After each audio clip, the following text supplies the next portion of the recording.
Hi, I'm Garmbreak1, and this is Midgardia RPG's cool crowdfunding show. I'm here today with Seeger. How's it going? And pretty good. How are you doing today? I'm pretty well. It's really cold here. It's like -40 outside. But other than that, I'm real good.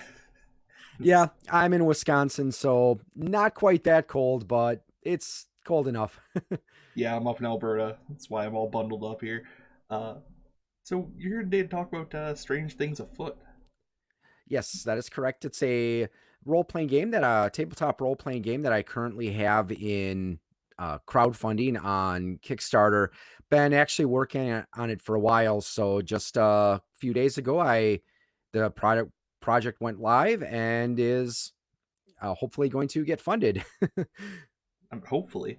Uh, so it used to be known as Scary Spaghetti, right?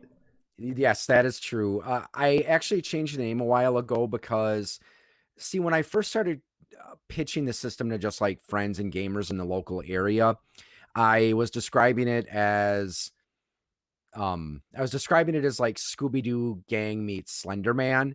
That combined with the name Scary Spaghetti, people are like, "Oh, is it more of a humorous game?" And in the end, does it turn out that the monster was actually Old Man Weathers in a rubber mask? And it's like, no, it's meant to be a little bit more of a serious game. So that's one of the reasons I changed it, because the original Scary Spaghetti is supposed to be kind of a play on creepypasta.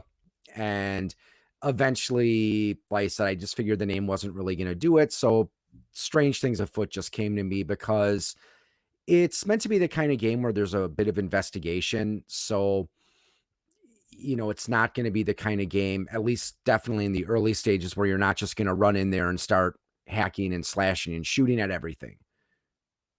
Right. That's I understand the choice, although it is slightly unfortunate because Scary Spaghetti that is an inspired name right there.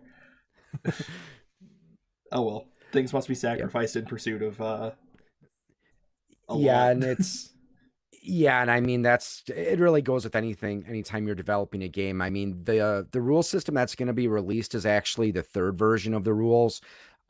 It's been through numerous changes since I first came up with the idea to start making this product. Yeah, fair enough. So what's the setting of Strange Things Afoot like? Well, it is modern day, though I do have rules in there to run it in earlier time periods, like the early 2000s, the 90s, the glorious, wondrous 80s, and earlier. So the game draws inspiration from the works of creepypastas and urban legends.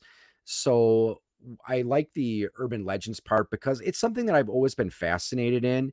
And since there's urban legends that are unique to certain, or well, maybe not unique, but they're more common to certain areas, it allows someone who is running a game of Strange Things to put more of a local spin on the game, maybe introduce any local urban legends into the game.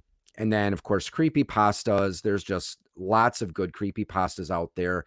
Now, in the game, I don't have any familiar characters. Like, I don't have like Jeff the Killer or Slender Man, because a lot of the iconic creepy pasta characters out there are under copyright by their respective owners.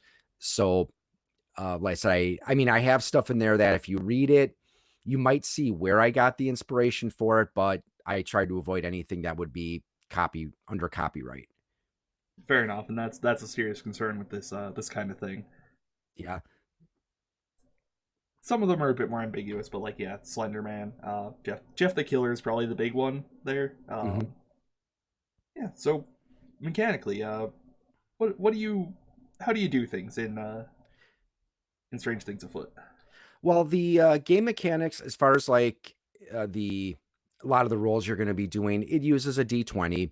The two main types of roles we have are challenge roles and skill roles, where challenge roles is whenever you're doing an action that someone else might try to resist. Skill roles would be more like your ability checks, your skill checks. Nothing really too groundbreaking as far as mechanics. You roll d20, add your relevant modifiers, and combine and then compare the results to the opponent. And In the case of a challenge roll, if you get higher, you win. In the case of a skill roll, it depends on what level of skill you need to do. Though I also do have luck points in there as well. So those are, you can use a limited number of times to temporarily increase your rolls. Also, another thing, the drawing upon creepy pastas, there's also rituals that you can perform as well. So that can also give you bonuses in a certain situation. Nice, like the you go into an elevator, hit certain sequence of buttons, and all that kind of stuff. Yeah. Yeah, because I've heard about that ritual, and it actually inspired me to create one in the game called the Yggdrasil ritual, where it has to be done in a building with 9 floors, and depending on which the if you perform the ritual successfully, you might find yourself in Asgard, you might find yourself in Jotunheim, or I even have a rule there where you might even find yourself on an alternate Earth. So Oh man, that's sick. I really like that as an advancement of I don't remember what the original is called. But I think yeah. it's just called the yeah, I think it's just called the elevator ritual where at least the version I heard is that you go to certain floors, and then if you get to a certain point, a woman comes in, but you're not supposed to talk to her. In my game, if you do it correctly at a certain point, a squirrel comes into the elevator, which is Radast. I think it's pronounced Radastuk, uh, the Uh squirrel that in Norse mythology that runs up and down the world tree. And but yeah, in the creepypasta, if you perform the ritual correctly, it takes you to like this ethereal plane where there's this like cross in the distance, and you supposedly can hear, the sounds of condemned souls or whatever. But again, depending on the ritual, there's a chance that you might get trapped in that particular, well, at least in that creepypasta, not necessarily in the one that I have. yeah. Ratatosk also. Yeah. Um yeah. I'm a big fan of Norse mythology. I've Yeah, actually same got here. a So, like Norse mythology themed ring on right oh, now. cool. Yeah. Actually, yeah, and there is actually a new age, or there's actually a spell in there that is the Helm of Terror. So yeah, I've got a couple other ones in there, like the Ritual of the Ravens, which it's loosely inspired by a creepy pasta called the Raven Man Ritual. But in this case, you find two ravens, that might give you the information you need. So yeah, I've got a couple little nods to Norse stuff in there. Yeah, I really like the idea of taking creepypasta, which can be not the most coherent stuff in the world, and Mhm. kind of tweaking it to form a more coherent, like kind of mythos for the world. That's really cool. Yeah, because I mean, a lot of this stuff, like with Slender Man, Jeff the Killer, it's become kind of like our new modern mythology. Where now I live in Wisconsin, and we had a case a few years back where there were a couple of teenage girls that thought Slender Man was real, and it led them to almost murder one of their classmates. And fortunately, she survived. But I mean, yeah, it drew a little bit of attention to this, to the character and the world of creepy pastas. Yeah, I remember reading about that case. They thought Slenderman would like take them to his mansion or something. It was Yeah, something like that. yeah, monitor your children's internet use, I guess, or at least talk to them about that stuff. Um, yeah, Yeah, because they thought they wanted that they could become proxies. And well, your main antagonists in the game are there's tulpas, which are entities that can only manifest if people believe in them. And they use the internet as a way to spread belief in themselves. Not all tulpas are bad, though. There are some that are actually beneficial. And then most tulpas will have proxies. So these are mortals that the tulpa grants powers to, and in exchange, uh, the proxy has to spread belief in the particular uh, tulpa. However, one of the things I incorporate in the game is this whole idea of belief is actually a two-edged sword, because as you start to get later in the campaign, now with these tulpas, they're very powerful, of course, but it's not necessarily for the characters to actually physically defeat them. But one of the things I wrote is that, well, people gain belief in tulpas by stories that are spread about them. While your characters can also try to write weaknesses for the tulpas. So let's say you wanted to make a ritual that, one of these tulpas that you're struggling against is weak against Knives to the a eyeball or sword something. that, Yeah. yeah, a sword that has been anointed with beer. I don't know. I just came off the, just, No, that just I'm came out of down. nowhere there. Anoint the sword with beer. I got you. So if you successfully manage to get enough people to believe that a sword that's been anointed with beer could possibly kill this tulpa, it would get a bonus against that particular enemy. So, like I said, internet and technology plays actually a pretty significant role in the course of the campaign. That's actually really cool. I like that Yeah, idea. because a lot of times when you do read about creepy pastas about, like just Slender Man or Siren Head is another one. I know that's been around in the last couple years. Usually we don't hear people write stories about how to defeat them. And I guess that makes sense because when you talk about the works of horror, something that you can physically defeat isn't as scary as something that's practically invincible. Yeah, it's very much inspired by the Lovecraftian school of horror. Mhm. Yeah, and actually, one of the things that did inspire some of the changes I made to it is when back in 2017, a friend of mine introduced me to Call of Cthulhu. So that was all these years of being a role player, and I didn't actually get a chance to play Call of Cthulhu until a couple of years ago. So I liked that whole idea of, horror and how, there's these creatures that you're pretty much helpless in the face of. But, again, if you play your cards right, you can actually give yourself a little bit of a boost by performing these rituals or making people believe that your tulpa actually does have a weakness.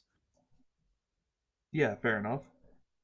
So you mentioned tulpas in particular. I know that's particularly an X thing from 4chan, or at least it's not originally from there, obviously, but very popular there. Is there any more of that kind of stuff there? Like, do you have anything inspired by cicada or something like that? The cicada one, I don't have anything specifically inspired by that. But I mean, I do have some other stuff that's inspired by the SCP Foundation. I actually started learning a little bit more about that. There's a few good other YouTube series that talk about the different monsters. So I have something that's inspired by them. I've got something that's inspired by, okay, what's it called? Zalgo. So I have an Yes. entity that, I read about Zalgo. I'm like, okay, I'm going to try to adapt something similar to that in my game. But yeah, like I said, I try to get some stuff that, oh yeah, Mr. Widemouth is another one where I've got something inspired by him. Um, but yeah, a lot of it was just stuff like, okay, well, with the tulpas, a lot of times they're the embodiment of something. So I would choose different types of emotions, and then I would create a tulpa that was an embodiment of that type of emotion. Cool. So why don't you tell me a little bit about the cliques, your equivalent to classes? The, okay, well, the cliques are based on different groups you'd find in high school. This is actually one of the things that was there with the game to the beginning. I first started laying the groundwork for the game back around I'm wanting to say 2010 or 11, give or take a year or so. The original concept for the game would have actually had a science fiction theme to it. I decided I wanted to try something a little different, so I decided, well, let's use high school characters as your protagonists. And the original idea was that you'd play your campaign in three different parts. The first part was childhood, where you'd play a high school student. You were struggling against aliens that were trying to possess people as part of a long term plan to take over the world. In the end, you'd fail, and that would move to phase two, which is you're a resistance fighter. And then phase three would have been um, friendly a galactic friendly alliance would come and save Earth, and then you could do like a Star Wars space opera type campaign from there. Couldn't really think of much to do with it, so I shelved it for a while. But a few years ago, I started to get interested in creepy pastas, and that's what made me change the focus of the game. So the cliques are, first of all, they're students. They don't really have anything special behind them. Then you've got jocks, so those would be your athletic kids. They might be a member of a football team or baseball team, or they could also be someone who does a lot of physical activity outside of school, like martial arts or weightlifting. Next, you've got the scout, so that would be like your Boy Scout or Girl Scout. Your nerd, your intellectual type. Your preppy, they're the popular kids, usually from a well-to-do family. The entertainer would be like your band geek or your theater nerd, someone who's involved in the visual or performing arts. Then you have two spellcasters, the New Ager and the Occultist. So your New Ager uses abilities that are meant to heal and protect. The Occultist is more to harm and hinder your opponents. Then, okay, lost my train of thought for a second. Rebel is the Okay, other so one. yeah, see, student, okay, jock, nerd, preppy, entertainer, New Ager, occultist, scout, student. Oh, okay, sorry, got the book here. I think I'm missing one. Just Rebel is the one according to oh, the list on the rebel, Kickstarter. yes. Yep.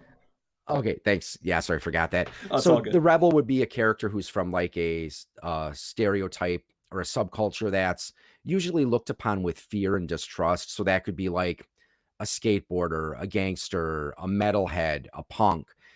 So and the classes are designed to be customizable. So in addition to skills, your characters also have traits and drawbacks, where traits are good things you can select, and then drawbacks are challenges you have to work with. So each has a value of anywhere from 1 to 3 points, and you can choose up to 5. So if you choose 3 points worth of traits, you have to balance it with 3 points worth of drawbacks. Cool. And then, of course, you have a list of skills that you can choose as well. There are traits, so that not only that there are some traits that are unique to different cliques, but you also have traits that are universal, so anyone can choose to select them.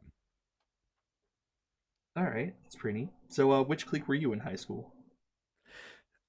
That would depend. I mean, really, because I was actually involved in Boy Scouts for a while, but I was, for at least for a couple of years during my high school years.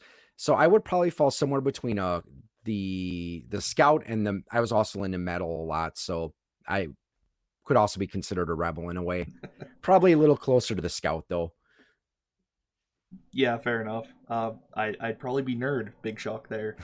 Uh, I mean, I got suspended a couple of times, so maybe rebel, but yeah, mostly nerd. Yeah, and there are rules in there where and once you reach a certain point in the campaign, you do have the option to switch cliques if you want, but that's something where you need to really think of the game master can allow the players to do it, but you have to think of a reason as to why. Like, for example, let's say you start out as a character who's a preppy, but you decide that somewhere during the way your character's family maybe lost their wealth, or maybe he had a falling out with the popular crowd. You could choose to allow that character to become a rebel. Right, as you embrace a new aspect of your identity, and yeah, Yep. yeah, fair enough. Mhm. This seems like a pretty cool project, honestly. Um, Thank you.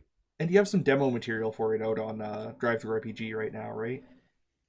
Correct. I have two demo adventures. The first one is called The Tunnel, and this one was inspired by an urban legend I read about. There is a book I have called Weird US, and it's okay. The authors are Mark Moran, and I think the other one is Mark Schuler, but it's a collection of urban legends and paranormal stories from across the US. And they mention in there that there's some places where there's a story about a tunnel that's been there so long, no one really remembers who built it or why. And supposedly, when you go in this tunnel, eventually you'll hear strange noises or you might see things. There might be a terrible smell. And there's, of course, rumors that satanic cults would go in there to perform rituals. So the tunnel is based off of that urban legend.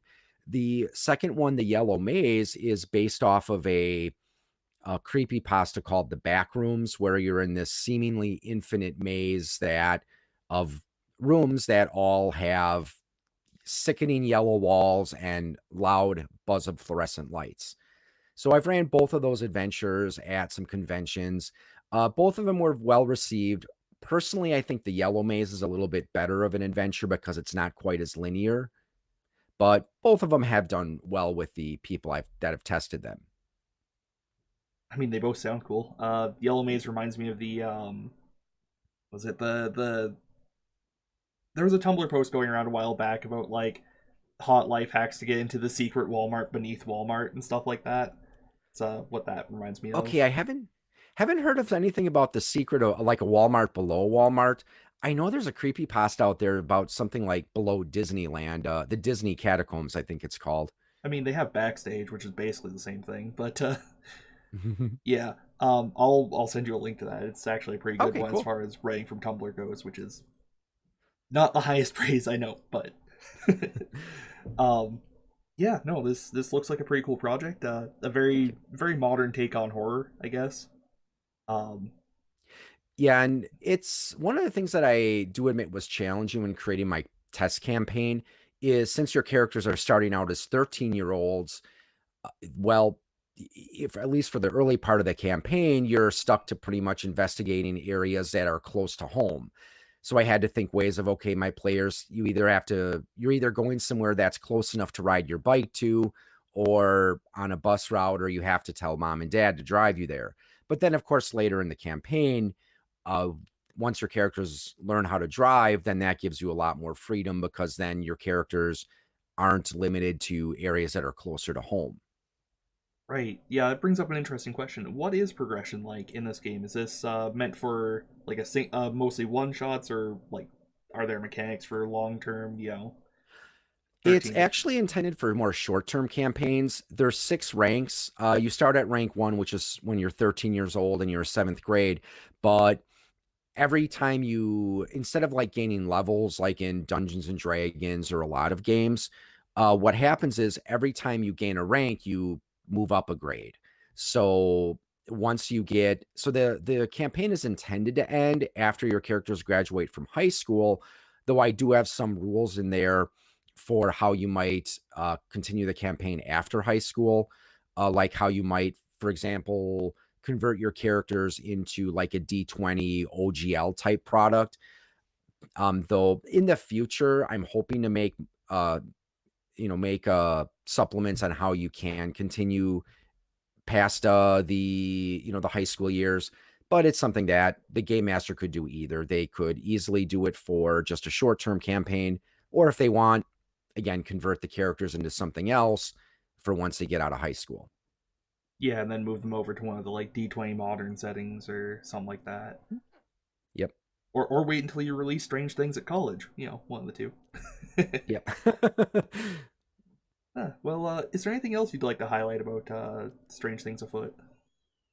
Nothing else right now. I mean, that's again the gist of the system. I said if you think it sounds interesting, I'd recommend go to Drive Through RPG and look up Point of Insanity Game Studio, and then you'll find the Yellow Maze. And now the characters and the Yellow Maze is just the adventure. So to get like the pre-gens and the rules, you'll need to download the tunnel. But take a look at it, read it over. There's like I think a couple minor changes I've made, but the system as presented in there will be very similar to the final product.